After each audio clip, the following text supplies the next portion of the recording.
Bismillahirrahmanirrahim. Saya sambung soalan SPM 2014. Nah, kita berada di bahagian yang terakhir, iaitu bahagian B, soalan 2. So, saya dah copy dekat sini, so supaya bersihkan kawasan ni.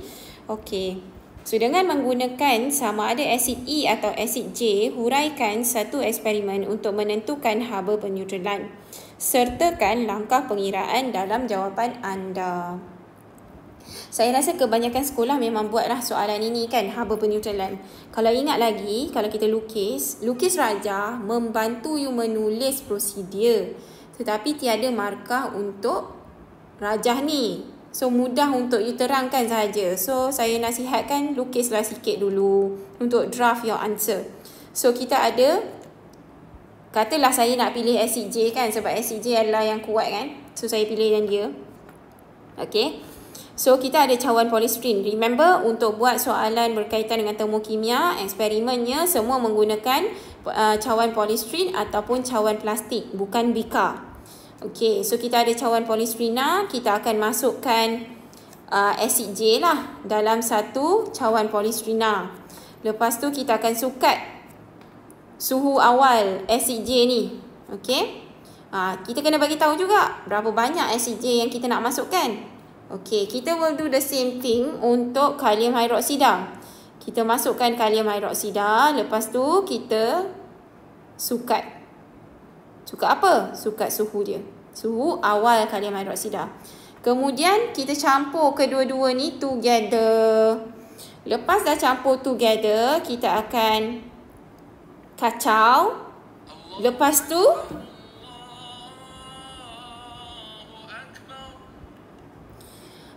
tu kita akan sukat suhu tertinggi untuk campuran itu. Lepas tu barulah kita buat steps untuk penghitungan. So basically that's how it is lah. Jadi kita kena tulis step by step dia. Yang pertama, nak sukat nak bubuh berapa banyak? Okey, kena fikir dengan logik salah satu cawan polystyrene maksimum dia 200. So, kalau asid ni you masukkan 200, ini pun 200, bila nak campur together, dia akan melimpah keluar. Jadi, you mesti ingat maksimum kat sini adalah 200. Jadi, the best one, kalau you nak letak, sini kita letak 100 je maksimum. Setiap satu yang bahan je nak balas tu, letak 100 sahaja.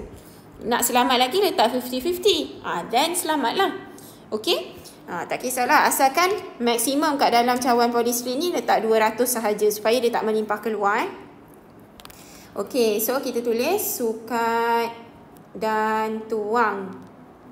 Katalah saya nak 100 cm3 asid J. Berapa kepekatan dia? Biasanya kita akan pilih 1 mol per decimeter cube lah. You are in the safe kepekatan. Mesti tulis dua ni mesti tulis. Okey. Ke mana? Ke dalam cawan. Kalau tak tahu nak je cawan polystyrene, je cawan plastik. Kan senang. Okey. Jangan susahkan diri. Lepas tu kita nak buat apa? Sukat suhu awal asid J. Menggunakan termometer. Boleh. Lepas tu, point nombor 3, do the same untuk larutan kalium hidroksida pula.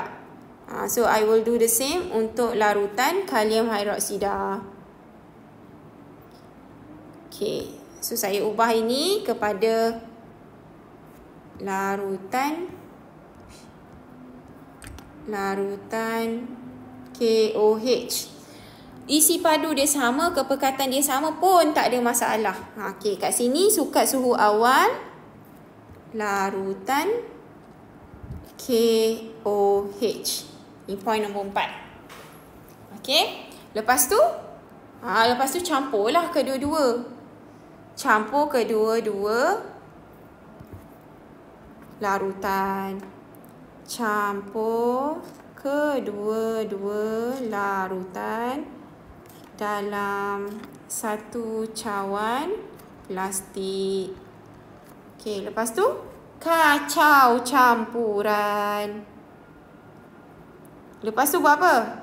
Lepas tu sukat suhu tertinggi. Kita tahu ini adalah tindak balas eksotermik. So suhu dia mesti meningkat. Jadi kita kena tulis sukat suhu tertinggi campuran itu. Kalau you guna sukat suhu akhir, istilah akhir tu salah. Dia sepatutnya sukat suhu tertinggi. Sebab bila eksperimen pun you buat eksperimen ni, kalaulah mula-mula you dah campur dua tu, larutan itu, bila you sukat suhu campuran itu, contoh dia jadi 50 darjah Celsius. The next few second you tengok lagi sekali dia dah jadi 49 darjah Celsius. You tak boleh ambil yang 49. You kena ambil yang 50 darjah Celsius tadi. So sebab itu istilahnya adalah sukat suhu tertinggi campuran itu. Okey. So now kita nak pergi kepada penghitungan dia. Sebab dia nak suruh kita tunjuk langkah pengiraan. Jadi kita kena tunjuk langkah pengiraan. Tadi apa benda-benda yang kita sukat tu, kita semua kena spell it out, kena tulis. Okey, so penghitungan. Nanti saya akan tunjukkan the typed version. Saya dah type sebenarnya. So you boleh tengok dekat akhir ni nanti. Penghitungan. Okey, satu adalah ini point nombor 8 lah. Suhu awal asid J. Katalah kita anggap T1 darjah Celsius. Suhu awal larutan KOH T2 darjah Celsius. Suhu tertinggi campuran akan jadi T. Dia macam mana? T3 darjah Celsius. Okey, perubahan suhu. Macam ni you dapat perubahan suhu. Okey, it's actually T3 tolak hasil tambah 2 ni. Okey, T1 tambah T2. Okey, dapatlah theta. Senang. Macam tu. Okey. Lepas tu, kena kira pula bilangan mol. Kena kira bilangan mol. Kejap ya, saya akan naikkan ni.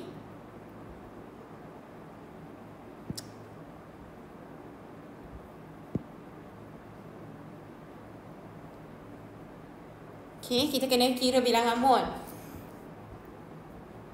Ataupun kira HMC theta tu dulu. Kita kira yang itulah lebih baik. H nombor 9, H sama dengan MC theta. Okey, so M kita tengoklah ni 100 campur 100 kan. You boleh tulis siap-siap dah. 200 gram kali 4.2 joule per gram per degree Celsius kali theta. Dapatlah, kita tak tahu sebab kita tak tahu theta kan. Kita letaklah XJ. Dapat tak tu? Okey, lepas tu yang nombor 10 ni. Yang nombor 10 ni adalah kita nak hitung bilangan mol. Okey, bilangan mol sama ada asid J ataupun KOH. You boleh kira sebab you dah bagi tahu dah berapa isi padu dan berapa kemolarannya. So you akan dapat apa ni? 0.1 desimeter cube darab 1. So you akan dapat 0.1 mol. Okey, point nombor 11. Point nombor 11 adalah menghitung delta H itu.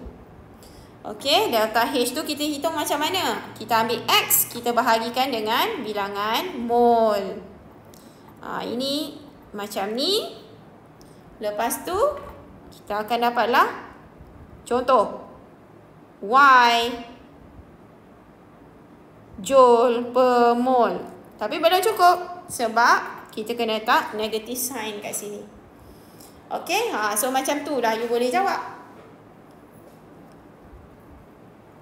Boleh ke? Okey, so saya akan tunjuk yang saya dah type yang elok punya. Okey, so inilah yang saya dah type. So yang di bawah ni kalau untuk penghitungan delta H, you nak convert kepada ini sepatutnya negatif 1 ya.